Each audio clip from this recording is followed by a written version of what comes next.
I kind of wanted to know about Septimus. And I mean, all the things that I hope everybody else wants to know as well.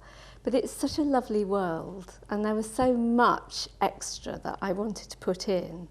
And the more I write, the more detail kind of creeps in, and the more little stories that happen with all the minor characters. And then there were things like the cafes and where to eat.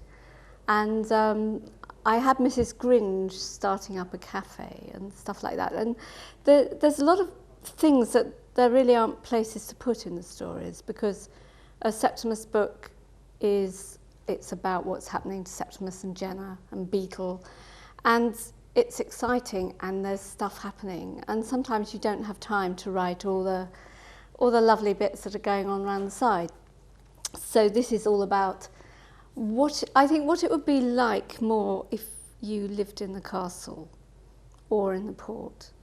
And it's full of bits and pieces, and there's some nice bits, like we do have access to Marcia's diary, although I noticed she's only let us have a few selected fragments. And we got Jenna's diary, we got various letters between Silas Heap and then there's the tour of the castle, and the tour of the ramblings, and there's all kinds of little things going on. It was really great to write it and put all that in. And it just gives a good background, a good backdrop to everything.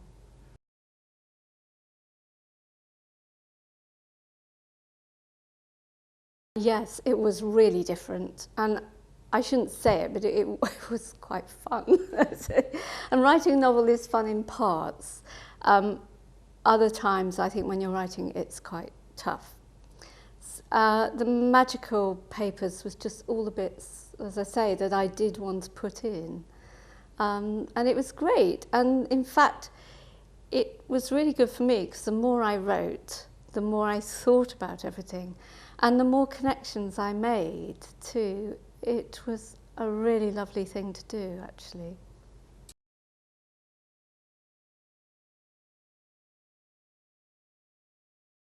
There's a lot of things. It's a whole world. But actually, what happened was it was space, because it's a very much an illustrated book, and that's what I love about it. It's one of my things is illustration. And yeah, there were a lot of things that got weeded out, and in fact we have enough for Magykal Papers too, and I suspect there's enough in my head for a lot more, but it really was space. We needed to cut quite a lot down.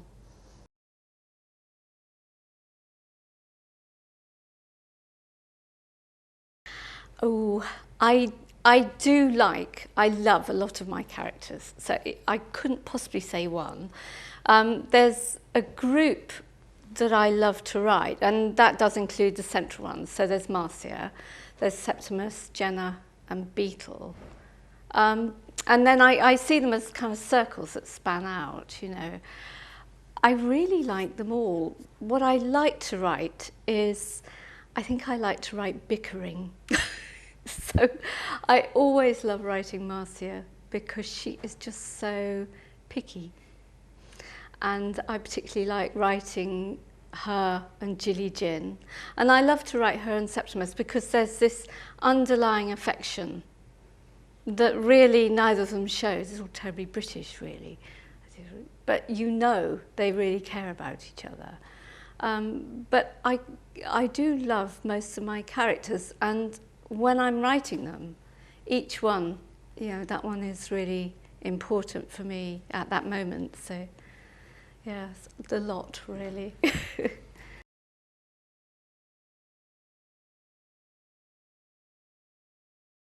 They do. It's amazing. And I remember when I first saw the first of Mark's, I was just, wow. You know, how does he know? And there was one particular sort of quite almost creepy moment with this book. We didn't have pictures of all of the Heap boys. I did in my head. And I hadn't really described them very much. They were just, you know, just very superficial descriptions.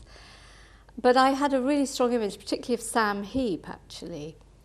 And when I got emailed Mark's rough of Sam, it was identical, down to the little wispy beard, and I'm not sure if I mentioned that, but it was just incredible. So yeah, he just somehow, Mark gets it totally.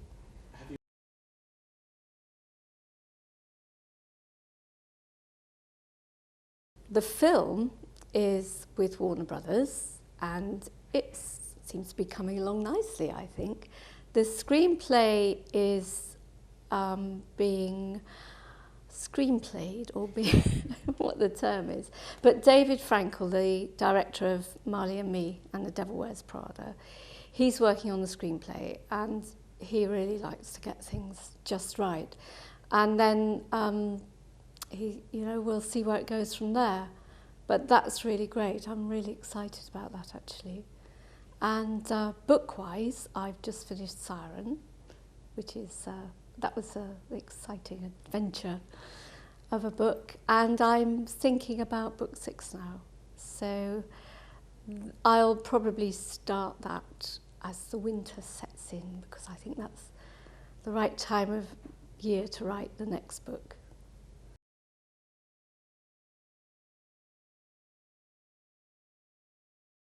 I love that. I love the thought of Septimus and Araminta meeting, and I don't think they get on at all. I don't know, I expect they'd come to some accommodation in the end, because they're both very strong characters. It's just, yeah, I think Araminta would be extremely annoying, actually. I think she wouldn't get Septimus to start with. I think Septimus would be as polite as ever. I think it would just be quite strange.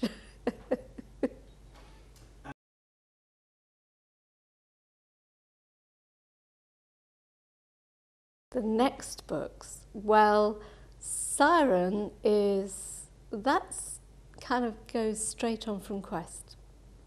So it really is almost a continuation, but obviously there are other things happening. And then after that, I'm going to have a break in time, I think of about a year, maybe a bit longer.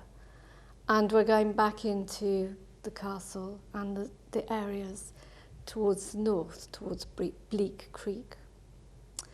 And yeah, dark things are happening, I think.